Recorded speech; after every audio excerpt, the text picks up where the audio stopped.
कुणी हसला कुणी रडला ऐकून ज्याची धून, कुणी हसला कुणी रडला ऐकून ज्याची धून, BTSच्या निमित्ताने आदर्शचं नाव घेते शिंदेशाहीची सून.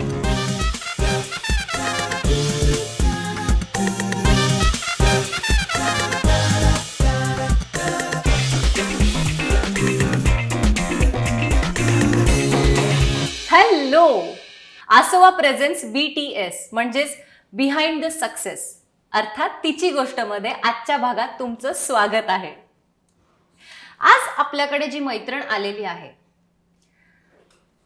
ती गोड दिसणारी आहे, गोड गाणारी आहे, गोड स्वभावाची, उत्तम अभिनेत्री. आत्तापर्यंत तिने एकांकिका स्पर्धांमध्ये खूप बक्षिसं मिळवलेली आणि आम्ही पण एकमेकांना कम्पीट केलंय. तिच्या नवऱ्याची ओळख म्हणजे लाखो दिलो की धडकन, महाराष्ट्राचा बुलंद आवाज. मी स्वागत करते नेहा अरविंद लेले हिचं.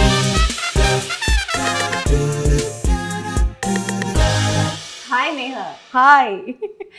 आसोवाच्या BTS मध्ये तुझं खूप खूप खूप स्वागत. Thank you thank you.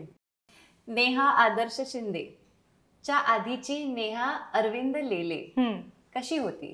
नेहा अरविंद लेले, मला खूप खूप आनंद झाला तू आज हे नाव पुन्हा घेतलंस, कारण नेहा अरविंद लेले पण मीच आणि नेहा आदर्श शिंदे पण मीच. येस. कुणीही यातलं एक काही चूज करायला सांगू नये, कारण नेहा अरविंद लेले ही वयाच्या 25 वर्षापर्यंत वडाळ्यात वाढली, हिंदू कॉलनीमध्ये किंग जॉर्ज शाळेत शिकली, म्हणजे आताची राजा शिवाजी विद्यालय. येस. रुईयामध्ये ऍडमिशन घेतली आणि मी म्हणजे माझ्या बाबांनी नाटकांमध्ये कामं केली आहेत. अरविंद लेले त्यांनी BPT मध्ये असताना सुद्धा त्यांनी नाटकांमध्ये कामं केली आहेत, जॉब करत असताना.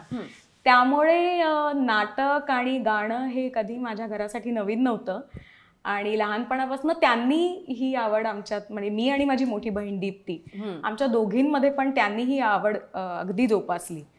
त्यामुळे शाळा कॉलेज करत करत आणि कॉलेजमध्येच मी नंतर टीवायला असताना आदर्शाला भेटले. तू आणि आदर्श कुठे भेटलात? तुमचे सूर कुठे जुळले? आम्ही भेटलो युनिव्हर्सिटीमध्ये. म्हणजे मी 11वी पासून रुईया कॉलेजमध्ये नाट्यवलय करत होते, त्यामुळे युथ फेस्टिवल करण्याचा योग आला नाही.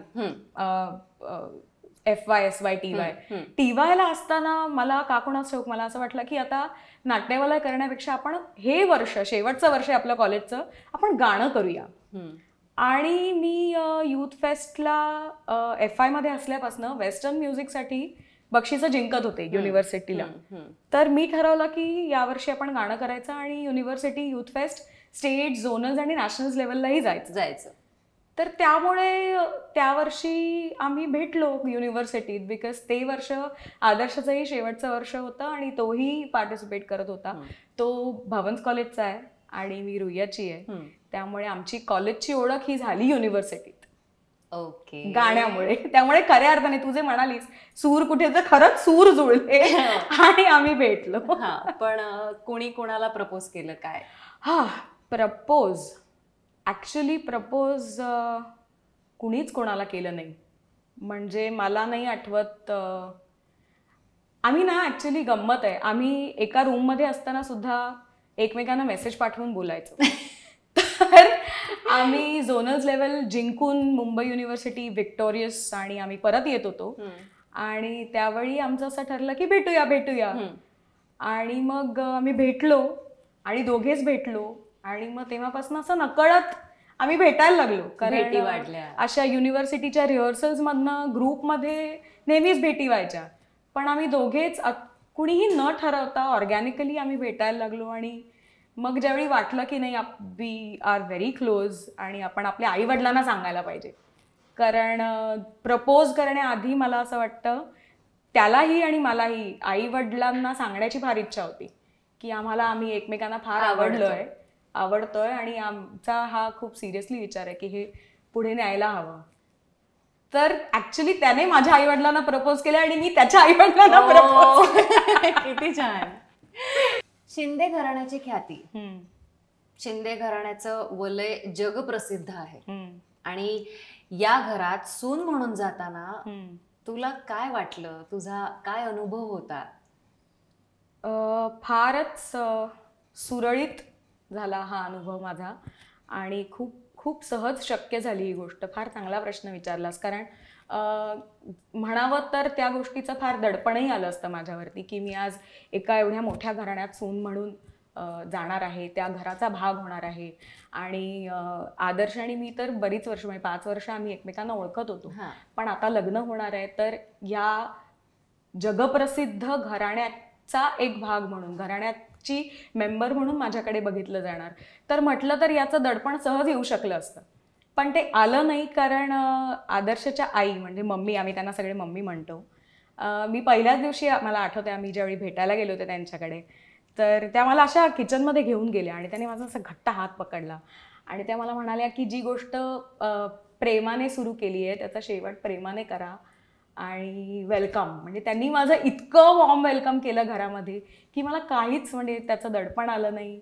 आणि पप्पा पण त्या दिवशी पप्पा घरी होते, मी त्यांना भेटले आणि त्यामुळे इट वॉज व्हेरी स्वीट. म्हणजे and it's been like that, म्हणजे ते तसेच आहेत. अरे वा वा. आदर्शच्या गाण्यावर सगळेच प्रेम करतात, पण आदर्श तुझ्या गाण्याच्या प्रेमात पडला आणि तुमचं प्रेम सुरू झालं. काय होता अनुभव? मला आठवत आहे चांगलं.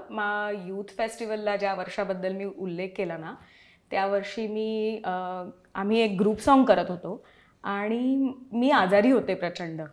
आदल्या दिवसापर्यंत मी हॉस्पिटलमध्ये होते आणि खूप हवा झाली होती की रुईयाच्या मुली सलग 2 वर्ष जिंकतायत आणि आता 3ऱ्या वर्षी पण नेहा आजारी आहे आणि वन ऑफ द मेन सिंगर्सच आजारी आहे, तर यावर्षी काही रुईयाचं खरं वाटत नाही वगैरे.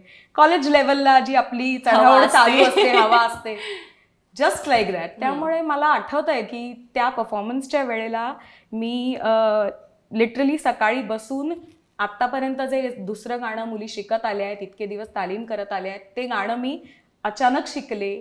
तो परफॉर्मन्स झाला, माझ्या डोळ्यांवर सूज होती, मला दिसत नव्हतं ऑडियन्स. आणि पण मला एक पांढरा कुर्ता पायजमा घातलेला मुलगा पहिल्या सीटवरती उभा राहून टाळ्या वाजवताना दिसला आणि नंतर मला कळलं की तो आदर्श शिंदे आहे आणि तो उठून उभा राहिला होता. मग अख्खा ऑडियन्स उभा राहिला.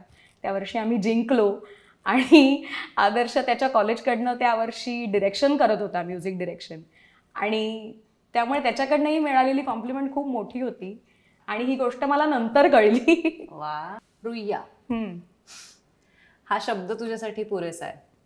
ॲब्सोल्युटली. हार्टबीट. येस.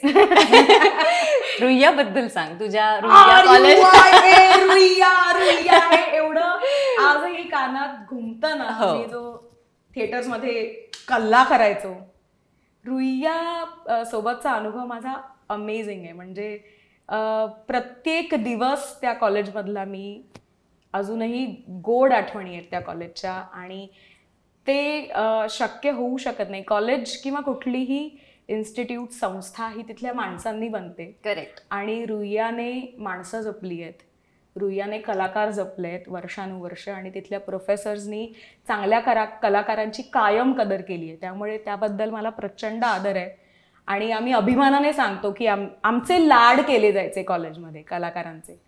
त्यामुळे 11वीत मी ठरवलं होतं की मला रुईयाला ॲडमिशन घ्यायची. माझी मोठी बहीण पण रुईयाची स्टुडंट आहे, तर माझं आधीच ठरलं होतं की आपल्याला आर्ट्सला ॲडमिशन घ्यायची आहे, आपल्याला रुईयाला ॲडमिशन घ्यायची आहे, कितीही टक्के मिळत.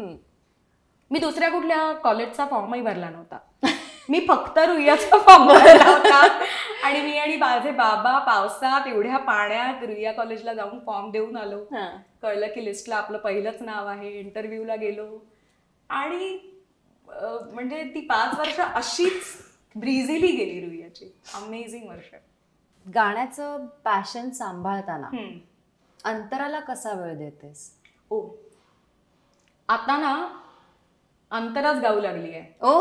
त्यामुळे माझ्या गाण्याचा वेळ वेगळा आणि अंतराचा वेगळा असं काही राहिलंच नाहीये. मी ज्यावेळी गात असते किंवा आदर्श ज्यावेळी घरात रियाज करत असतो तेव्हा ती येऊन बसते माझ्यासोबत. इंग्लिश गाणी तिची अशीच पाठ होतात. मलाही कळत नाही की ही गाणी तिची पाठ कशी काय झाली. म्हणजे जे वय तिचं शाळेतले नर्सरी राईम्स पाठ करण्याचं आहे किंवा कविता पाठ करण्याचं आहे, त्याच्यात तिला लांबलचक गाणी पाठ असतात. केटी पेरीची, अडेलची. तर मला फार नवल वाटतं या गोष्टीचं. आणि म्हणजे मी तिच्याकडे फार एक कुतूहलाने बघते, कारण एव्हरी डे शी सरप्राइजेस मी. प्रत्येक दिवशी मला काहीतरी नवीन मिळतं तिच्याकडनं. आणि मला असं वाटतं की हा, मग तिला हे आवडतंय तर आपण हे सुद्धा ट्राय करूया का, हे पण आपल्याला गाता आलं पाहिजे का. मग तिच्यासोबत गाता गाता आणखी काय काय स्वतःला सापडायला लागतं. त्यामुळे तिचा प्रवास हा दुहेरी आहे. म्हणजे ती ज्यावेळी आदर्श क्लासिकल इंडियन क्लासिकलचा रियाज करत असतो तेव्हाही ती बसते शास्त्रीय संगीताच्या रियाजाला, आणि जेव्हा माझा काही वेस्टर्नचा क्लास सुरू असतो तेव्हाही ती बसते माझ्यासोबत, माझ्या टीचर सोबत गप्पा मारते. त्यामुळे तिला वेगळा वेळ काढावा लागत नाही मला तिच्यासाठी. ती माझ्यासोबत दिवसभर गाण्यात असते. आणि घरचं सांभाळताना, अंतराला सांभाळताना आदर्शची कशी मदत होते? आदर्शची फार मदत होते. म्हणजे तो म्हणजे त्याचं नाव एवढं मोठं आहे आदर्श शिंदे. आज नुसतं महाराष्ट्रात कुठेही नाव घेतलं तरी असे लोक जमा होतील आणि मदत करतील. तर एवढं प्रेम लोकांनी दिलंय. त्यामुळे घरात, पण तो घरात तेवढाच साधा आहे. आणि घरात आत्ता मी इथे आले इंटरव्ह्यूसाठी, तर तो अंतरासोबत बसलाय घरी आणि तू बिंदास जा, मी आहे तिच्याबरोबर, तिची काळजी करू नकोस. त्यामुळे जेव्हा जेव्हा त्याला वेळ मिळतो, त्याला शक्य आहे, त्याचं शूटिंगचं शेड्यूल इतकं टाईट आहे, तरी he is whenever he is available, he is there. आणि अंतरासोबत वेळ काढेल. माझी कधी कधी चिडचिड झाली तर मला म्हणेल, नाही थोडा वेळ तू थांब, मी बघतो. So he is very sweet in that way. मी तुझं काम पाहिलंय आणि तू खूप छान अभिनेत्री आहेस. थँक्यू. तर तुला पुन्हा कंटिन्यू करावं असं नाही वाटत का? वाटतं मला, आणि आता मला करायचं आहे कंटिन्यू. येस येस, नक्कीच. आणि करावंसं वाटत, म्हणजे मी कधी ना असा निर्णय घेऊन बंद नाही केलं नाटकात काम करणं. होत गेलं. सो आणि आता मला असं वाटतं now it is the right time. अंतराही मोठी होतीये. मला पुन्हा, मी आयुष्यमान नंतर बऱ्याच एकांकिका केल्या रुईयातनं, त्यानंतर व्यावसायिक नाटक केलं, त्यानंतर मी डिझायनिंग केलं, फॅशन डिझायनिंग, आणि मग लग्न झालं, मग अंतरा झाली, आणि मग अभिनय किंवा गाणं या अशा गोष्टी आहेत त्या कधी अंगातनं जाणार नाहीत. त्यामुळे I can always revisit, and I think it is the time to revisit now. असंच काहीसं मत तुझ्या एका डिरेक्टरचं आहे, पाहूया. खरं तर तिच्याबद्दल बोलण्यासाठी 2-3 मिनिटांचा व्हिडिओ मला पुरणार नाही, कारण बरंच काही आहे तिच्याबद्दल बोलण्यासारखं. नेहा माझ्या आयुष्यातल्या त्या महत्त्वाच्या व्यक्तींपैकी एक व्यक्ती आहे, ज्या व्यक्ती पुढेही आयुष्यभर माझ्यासोबत राहणार आहेत. बऱ्याच बाबतीत ती मला स्पेशल आहे. जसं की रुईया कॉलेजमधनं मी एकांकिका डिरेक्ट करणं सुरू केलं होतं, आणि त्यात सगळ्यात पहिली सक्सेसफुल एकांकिका होती आयुष्यमान. त्यात ती होती. तिचं ते पहिलं नाटक होतं, आणि पहिल्याच नाटकासाठी तिला बेस्ट सपोर्टिंग ॲक्टर्सचं अवॉर्ड मिळालं होतं. पुढे मी बऱ्याच एकांकिका केल्या, ज्यातल्या मोस्ट ऑफ एकांकिकेमध्ये नेहा होती. सो एक डिरेक्टर म्हणून मी तिला खूप जवळून पाहिलेलं आहे. मला माहिती आहे ती ॲक्ट्रेस म्हणून कशी आहे. आता पुढे काही कारणामुळे तिला ॲक्टिंग थांबवावी लागली. तिचं दुसरं जे एक टॅलेंट आहे सिंगिंगचं, ते तिने कसं तरी थोडं करत काहीतरी कुठल्या तरी पद्धतीने ते आजपर्यंत तिने मेंटेन करण्याचा प्रयत्न केलेला आहे. पण ॲक्टिंग ही कॉलेजनंतर जी तिची थांबली ती थांबली. पण तुमच्यातलं खरं टॅलेंट असं स्वस्त नाही बसत. ते कधी ना कधी तुम्हाला असं एकदा हलवतं, तुम्हाला जागं करण्याचा प्रयत्न करतं. आणि मला असं वाटतं ती वेळ आता आली आहे. कारण आता रिसेंटली अनन्याचे 300 प्रयोग पूर्ण झाले. त्या प्रयोगाला नेहा होती, आणि मग प्रयोगानंतर आम्ही बराच वेळ बोललो. मग बोलण्यात ती मला म्हणत होती की सर, आज बऱ्याच वर्षानंतर मला असं फिलिंग आलं की मी परत एकदा ॲक्टिंगला सिरियसली घ्यायला पाहिजे. तर मी तेव्हाही सांगितलं होतं, आणि आत्ता या कार्यक्रमाच्या माध्यमातून पण मी नेहाला हेच सांगतो की नेहा, तुझा तो विचार करेक्ट आहे. लवकरात लवकर तू ॲक्टिंगला सिरियसली घेतलं पाहिजे. मी तिला डिरेक्ट केल्यामुळे मला माहीत आहे की तिच्यात काय क्वालिटी आहे, आणि तिच्यातली बेस्ट क्वालिटी म्हणजे तिची अभिनयातली सहजता. मला असं वाटतं देव हे वरदान खूप कमी लोकांना देतं. कारण सहजता अशी शिकून नाही शिकता येत. एक तर ती तुमच्यात असते किंवा नसते, आणि नेहामध्ये ती आहे. तिचं भाषेवर असलेलं प्रभुत्व, तिचं ॲक्टिंगवरचं प्रेम, पॅशन, ती खूप प्रामाणिक आहे, माणूस म्हणून खूप चांगली आहे, तिचा सोल खूप चांगला आहे. आणि इतके सगळे चांगले गुण असताना तिने अभिनयापासून दूर राहणं, मला वाटतं हा तिनेच तिच्यावर केलेला अन्याय आहे, जो की आता तिने करू नये. आणि आता मनात आले तर तिने खूप सिरियसली यावर विचार करावा. मी तर म्हणतो फार विचार पण करू नये, तिने आता पटकन यावं. आणि तिलाही माहीत आहे जिथे कुठे तिला माझी गरज लागेल मी तिच्यासाठी उभा आहे, मी सदैव तिच्यासाठी उभा आहे. सोनिया, लवकरात लवकर तू ॲक्टिंग सुरू कर. ती रंगभूमी वाट बघतीये, ते सगळे लोक वाट बघत आहेत तुझी परत येण्याची, जे लोक तुला ओळखतात एक व्यक्ती म्हणून, ॲक्ट्रेस म्हणून. सो लवकर ये. All the very best. खुश राहा. थँक्यू.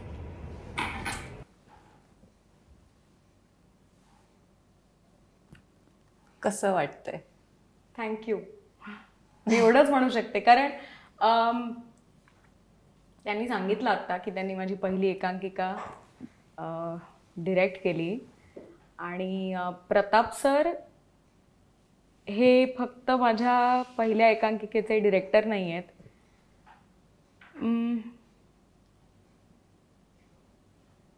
मी आता नाटकात, म्हणजे कॉलेजनंतर जसं ते म्हणाले की नाटकात तिने काम केलं नाही, पण मी कायम त्यांच्या कॉन्टॅक्टमध्ये राहिले, कारण ते प्रचंड पॅशनेट आहेत अभिनयाबद्दल, नाटकाबद्दल, सिनेमाबद्दल. आणि ते पॅशन कॉमन आहे आमच्यात, त्यामुळे आम्ही नेहमी कॉन्टॅक्टमध्ये राहिलो. आणि जसं त्यांनी सांगितलं की 300व्या प्रयोगाला अनन्याच्या आम्ही भेटलो, आणि अनन्यासाठी मी गायले पण आहे. तर मला काय वाटलं काय माहीत, मी त्यांना सहज म्हटलं की मला असं वाटतं आता की पुन्हा स्टेजवर यायला हवं. तर ते म्हणाले अजिबात हा विचार लाईटली घेऊ नकोस. आणि मी आत्ताही सांगते प्रताप सर, ज्या दिवशी मी असं ठरवेन की आता मला यायचं आहे, पुन्हा काम करायचं आहे, पहिला फोन मी तुम्हाला करेन. मी तुम्हाला आधीही म्हटलं होतं की जेव्हा केव्हा मला काम, कारण म्हणजे आय डोंट नो एनीबडी ज्याच्यासोबत मी इतकी कम्फर्टेबल असेन. ही इज लाईक माय जेम. त्यामुळे नक्कीच मी प्रताप सरांना फोन करेन आणि मला त्यांच्यासोबत पुन्हा काम करायचं आहे. आदर्शाचं गाणं आम्हाला माहिती आहे, खरा आदर्श तुझ्या आयुष्यातला कसा आहे?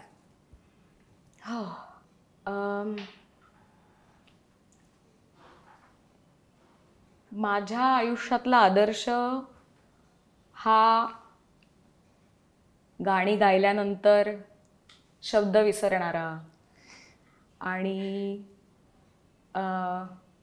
रियाजाच्या वेळी त्याला कितीही काही छोट्या छोट्या गोष्टी जरी आदर्श असं करून सांगितलं तरी लक्ष नसणारा, अत्यंत फोकस्ड. घरात ज्यावेळी तो घरच्यांबरोबर मस्ती करतो त्यावेळी तो मस्ती करतो, ज्यावेळी तो गाणं करतो त्यावेळी तो गाणं करतो. आणि त्यामुळे तो कुठलीही गोष्ट हाफ हार्टेडली करत नाही. He is either invested or he is not. त्यामुळे आदर्श हे व्यक्तिमत्व गायक म्हणून पण आणि माणूस म्हणून पण अत्यंत होलसम व्यक्तिमत्व आहे. आणि तसाच तो घरी पण आहे आणि तितकाच तो साधा पण आहे. कारण स्टेजवरती दिसणारा शेर आदर्श शिंदे आणि घरात मुलीबरोबर मस्ती करणारा आदर्श शिंदे हा सेम आहे. आपण rapid fire. Yes yes yes. आवडता गायक? आदर्श शिंदे. ऑप्शन ऐकावे लागतील तुला. ओके. आदर्श शिंदे की आनंद शिंदे? नाही. एक ऑप्शन. अरे बापरे. ऍक्च्युली म्हणजे ऑप्शन ऐकायच्या आधी मी उत्तर दिलंय. चेंज करा. डिप्लोमॅटिक उत्तर द्यायला नाहीये ना जागा? नाही ना. तरी तू देऊ शकतो. काय आदर्शला मी समजावीन. आनंद शिंदे. वडाळा की Powai?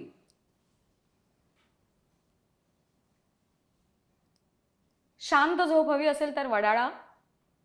No but my heart is in Powai right now. Powai. Okay. Adarsh Shinde, नवरा की बाबा? बाबा. रुईया नाट्यवालय की यूथ फेस्टिवल? मला अगदीच कळू शकता हा किती अवघड प्रश्न असेल. फारच अवघड प्रश्न आहे. नाट्यवालय. मी खूप वर्ष नाट्यवालय केलं आणि त्यामुळे तिथली नाती आणि कनेक्शन्स ही जास्त आहेत. अगदीच. वेस्टर्न म्युझिक की महाराष्ट्राचं लोकसंगीत? महाराष्ट्राचं लोकसंगीत. म्हणजे मी गाते वेस्टर्न म्युझिक, पण जर माझी आवड विचारली आणि माझं मन विचारलं तर महाराष्ट्राचं लोकसंगीत. गाणं की अभिनय? गाणं. नाही, अभिनय नाही. म्हणजे मी खूप धाडसाने उत्तर दिलं गाणं. I can't choose this one, I will pass. हे बघ, तुझं गाणं आपण ऐकणारच आहोत, हा, त्याशिवाय हा कार्यक्रम संपूच शकत नाही. ओके. पण तरीही तुला आता एक निवडायचंय. मी नाही निवडू शकत. मी संगीत नाटक म्हणू का, म्युझिकल थिएटर, कारण त्याच्यात गाणंही आहे आणि अभिनय, त्यामुळे. नेहा, तुझ्या मित्राला तुझ्याशी काहीतरी बोलायचंय. ओके, बघूया. Any guess? नाटकातला का गाण्यातला? ते तू ठरव. मित्र. रुईयाचा का युनिव्हर्सिटीचा? नाही, असे ऑप्शन्स नाही आहेत आपल्याकडे. निनाद लिमय. निनाद, तू मला किती वेळ म्हण, नाही तर काही म्हण. Very happy to be here. and I'm happy to see you. तुला हे त्याला नाही कळत टोन ऐकून कळलं ना कोण येणार आहे कॅमेरामध्ये. येस, माझ्या इथं टोन अजून कानात आहे. तुम्हाला म्हणून सांगतो, आयुष्मान नावाची आम्ही एकांकिका केली होती 2007 वगैरे झाली, कॉलेजमध्ये असताना. त्याच्यात एका सीन मध्ये मी तिला असंच, ती लांब बसायची म्हणून हा असं म्हणून हाक मारायचो. तो टोन अजूनही ना तिच्या कानातनं जाईल ना माझ्या कानातनं जाईल. आम्ही इतकी रिहर्सल केली होती त्यावेळेला. आणि 2007ची एकांकिका म्हणजे 16 वर्ष ती बाई आहे माझ्यासोबत. माझ्यासोबत. How lucky am I. एक आयुष्यात काहीतरी मी माणसं कमवले तसं मी म्हणू शकतो. इतकी जर प्रेमळ व्यक्ती माझ्या आयुष्यात अजूनही आहे. हा हा हा, क्या बात आहे Neha. I am so lucky to have you. क्या बात आहे. 6-7 आयुष्मान, बाप रे. तेव्हापासून मी तुम्हाला एक गोष्ट सांगतो नेहाची, खूप कमी लोकांमध्ये असते ही क्वालिटी. आयुष्य जगता जगता काहीतरी प्रसंग आले, अडचणी आल्या, किंवा जनरली थोडंसं वय वाढत, आयुष्य जगता जगता वगैरे कटुता सतत समोर येत राहिल्यानंतर माणसाची जगण्याची वृक्षता वाढायला लागते. उत्साह कमी होतो, गोडवा कमी होतो, शिस्त हे करायचंच, हे करावंच लागतं वगैरे. ह्याच्यात ना माणसं फार मरतात. काही लोकांचा गोडवा कमीच होत नाही, काही लोकांचा एन्थुसियाझम कमीच होत नाही. नेहा तशी ती इतकी वर्ष आहे माझ्याबरोबर, मी गॅरंटीने सांगू शकतो. आयुष्यात तिचे काही हो, प्रगती हो, अधोगती हो, सक्सेस, फेल्युअर, अडचणी, हाव, संकट बिंकट, ती बिनधास्त जगते. तेवढीच खुश राहते, तेवढीच खुश आजूबाजूच्यांना ठेवते, सगळ्या मित्रपरिवार ठेवते, खूप काळजी घेते, खूप गोड वागते आणि खूप उत्साहात असते, सतत एनर्जीत असते. त्याच्यामुळे मला ती क्वालिटी इतकी वाखाणण्याजोगी आहे. ती ऍक्च्युअली तिच्याकडनं शिकण्यासारखी क्वालिटी. ती खूप ब्रिलियंट आहे त्या बाबतीत. आणि काय म्हणजे ती ऑलवेज फ्लॅम्बॉयंट होती तेव्हापासून. आणि इतकी तिची रेंज, म्हणजे जशी जगण्यातली रेंज, किती आलं तरी ते सगळं सामावून घेऊन, चपखल निर्णय घेऊन, पटकन त्याच्यावर इम्प्लिमेंटेशन करून दाखवायचं जे आहे तिच्याकडे क्वालिटी, ती ऍक्च्युअली तिच्या आर्टमध्ये पण उतरली. म्हणजे तिची रेंज इतकी ब्रिलियंट होती. तेव्हाही काही हे करून दाखव, ते करून दाखवलं म्हटल्यानंतर ना पटकन आणि एकदम ऍक्ट करायची. एवढं दाखव, असून दाखव, हा सीन असा आहे, तसं आहे, तसं आहे. त्याचा गर्भ इतका मस्त पकडायची ती आतमध्ये. गाण्यात पण मी तुम्हाला सांगतो, तिची एवढी वाईड रेंज गाण्याची. त्याही वेळेला इतकी लहान असेल ती, 11वी-12वीत असेल, फक्त 15-16 वर्षाची असेल, तेव्हाही फोक गायला सांगितलं की फोक सारखी गायची. असं वाटायचं हिने फोकच शिकलंय फक्त, बाकी काही येत नाही. नाट्यसंगीत गायला लागली की नाट्यसंगीतच शिकलंय जणू, असं गायची. क्लासिकल गायला सांगितलं क्लासिकल सारखी गायची, वेस्टर्न क्लासिकल गायची. मग प्रोनाऊन्सिएशन म्हणून नका, व्हॉइस मॉड्युलेशन, टोन, बीन्स, ऍक्सेंट बिक्सेंट एवढं परफेक्ट पकडायची ती सगळं की असं वाटायचं की ही कुठली तरी अब्रॉड मध्ये राहिलेली शिकलेली वगैरे व्यक्ती आहे का. इतकी रेंज होती तिच्याकडे. मी म्हणजे असं आवाक होऊन फक्त ऐकत राहायचो किंवा आवाक होऊन फक्त बघत राहायचो. तिच्यावर काम करायला इतकी मजा यायची, तिला ऐकायला इतकी मजा यायची की, आणि म्हणजे फारच ब्रिलियंट होती ती क्वालिटी. तर जे गाईल तेच शिकले असं वाटायचं. तेव्हा किती ऍक्टिव्ह होती ती. इंडियन क्लासिकलमध्ये होती, ग्रुप सॉन्गमध्ये होती, वेस्टर्न सोलोमध्ये गोल्ड मेडल, वेस्टर्न काहीतरी ग्रुपमध्ये गोल्ड मेडल. अट्टल ते माहिती, कधी प्राईज सोडलं नाही, कधी काहीच नाही. ती एवढी उत्साहभरी व्यक्ती आहे ना, क्या बात आहे. त्यामुळे आता नेहा मी काय सांगू तुला यार, चल लवकर भेटूया.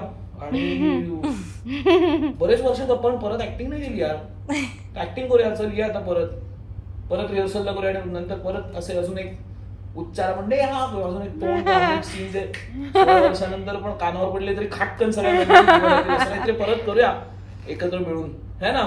आणि परत तूच ये पटकन, आणि मला गाडो आहे पटकन वाट बघतोय. See you, I love you.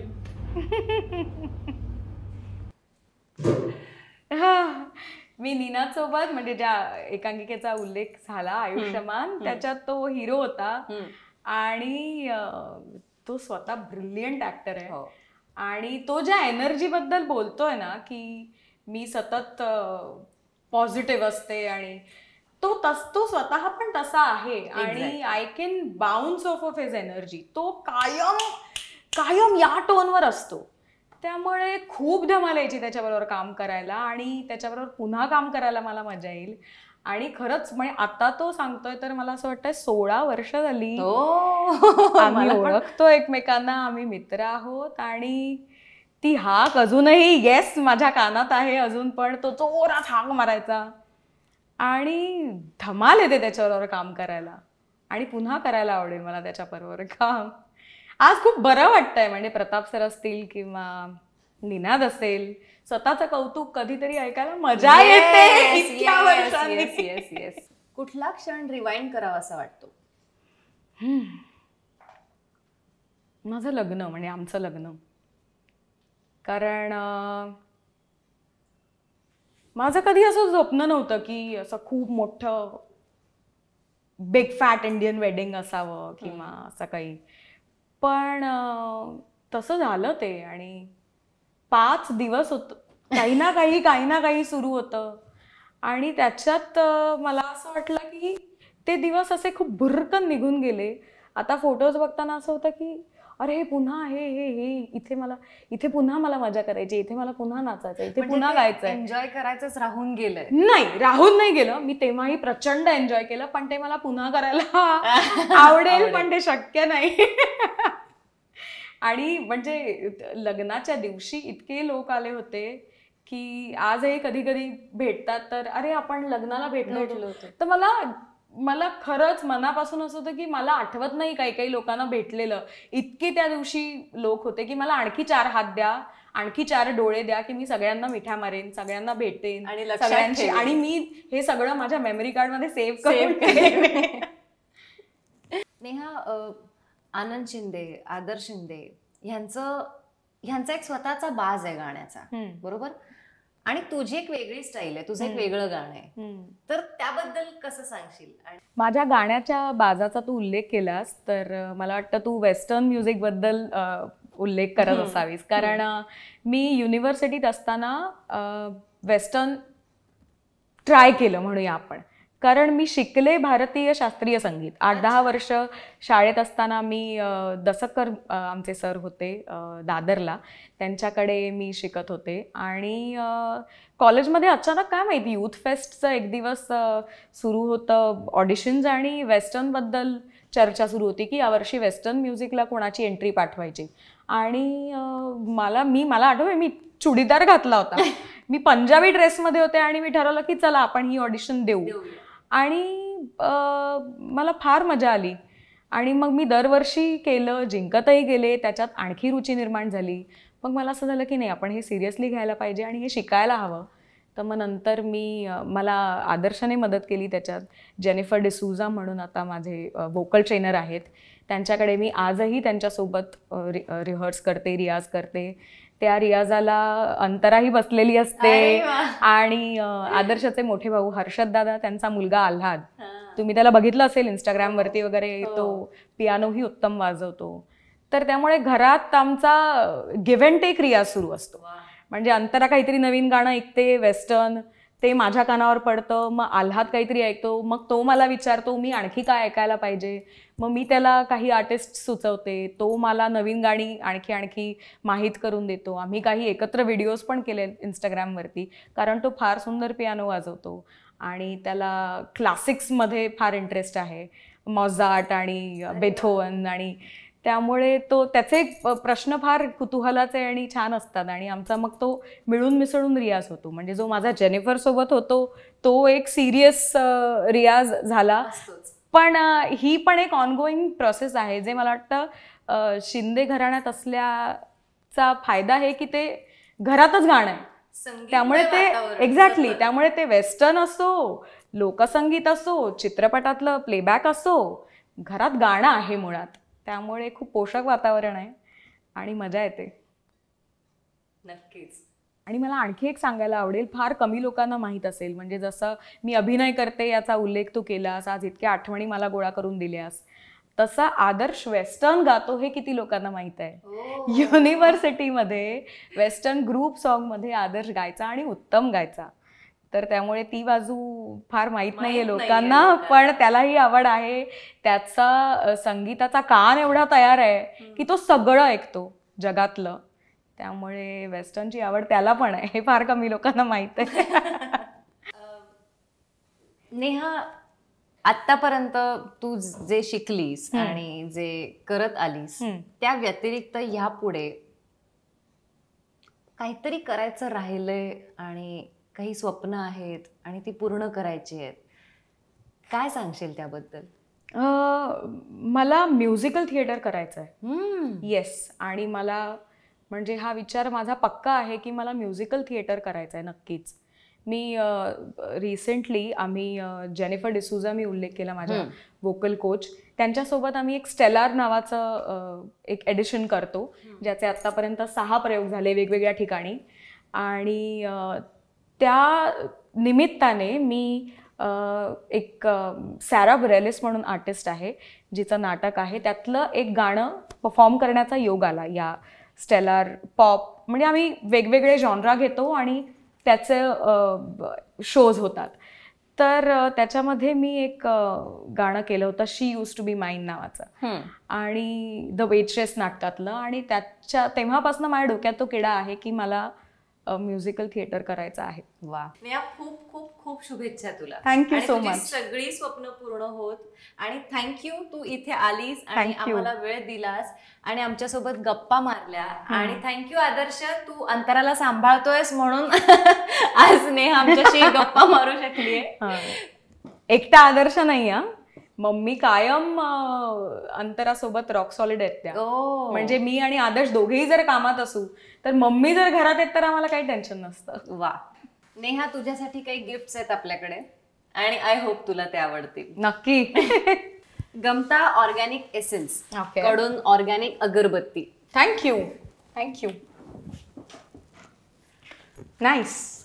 आमच्या 2 मैत्रिणी आहेत, कृतिका निकम आणि प्राची राणे.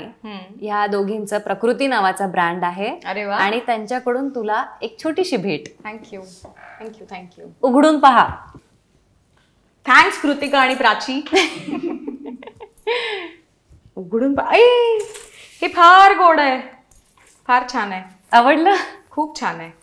आमची फॅशन पार्टनर आहे श्वेता शिंदे. येस. तिचं लेबल पोशाख हे ब्रँड आहे आणि तिच्याकडून तुला एक छानशी सुंदरशी साडी. थँक्यू श्वेता. उघडून बघितलंस? नक्की.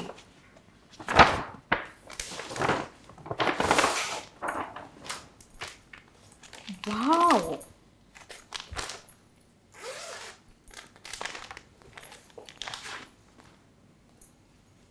फार फार फार सुंदर. यो आणि आपले फूड पार्टनर आहेत श्री समर्थ केटरर्स बोरिवली. नेहा, मगाशी म्हटल्याप्रमाणे हा कार्यक्रम तुझ्या गाण्याशिवाय संपणार नाही.